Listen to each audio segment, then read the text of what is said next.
Have you ever lived somewhere so quiet it actually made the silence terrifying?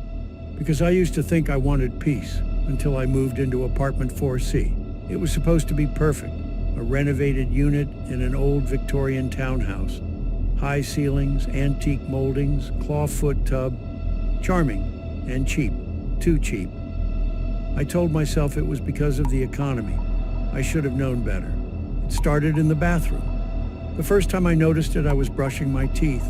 I leaned down to spit, and I heard it, a faint tapping. At first, I assumed it was the pipes. It's an old building. Pipes knock, houses settle. But this was different. It was rhythmic, like someone gently tapping from inside the wall, right behind the tiles. Every night, it got louder and closer. I tried to ignore it. Told myself it was just my imagination. But then one morning, I saw it. A bulge behind the tiles, right near the floor, like the grout was being pushed out from behind. I pressed my hand against it and it felt warm. Not just warm, pulsing. That night I dreamed of a woman in the wall, skin blistered, face hidden by matted hair.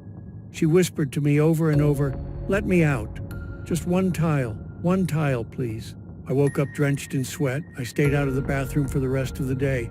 The next night, the tapping returned. Faster this time. Desperate. I played loud music, slept with the lights on. I even slept in the hallway once, away from the bathroom door. Then came the smell. Rotting meat and mold, sickly sweet.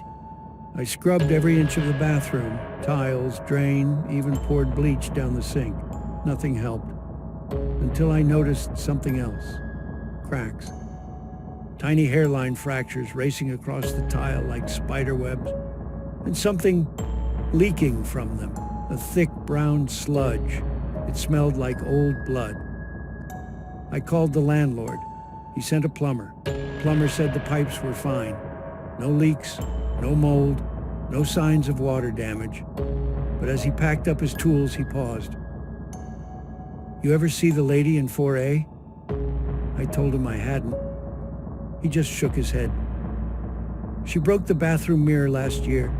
Said she saw someone behind her. Said they were trying to get through the tiles." I laughed awkwardly. He didn't. He just said, "Same tile pattern as yours." That night, the tapping turned into scraping, like nails on porcelain, and then sobbing, muffled, right behind the wall. I lost it, grabbed a hammer and chisel. I wasn't thinking. I just needed to see. I pried off one tile, then another, and then I stopped, because behind the third tile, buried in concrete and mesh wire, was a human eye, open, unblinking, and watching me. I screamed, dropped everything, called the police. When they arrived, they found me shaking in the living room. They searched the bathroom, but the tiles, perfect. Not a single one missing. No eye, no cracks, just clean, polished ceramic.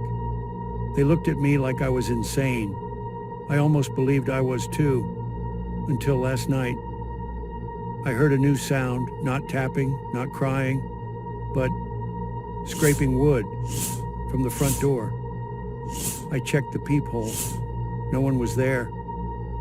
But this morning, when I opened the door to get coffee, I saw it scratched into the wood just above the handle. A message in jagged, uneven letters. Wrong wall. If you've ever heard strange sounds in your walls, maybe, just maybe, don't investigate.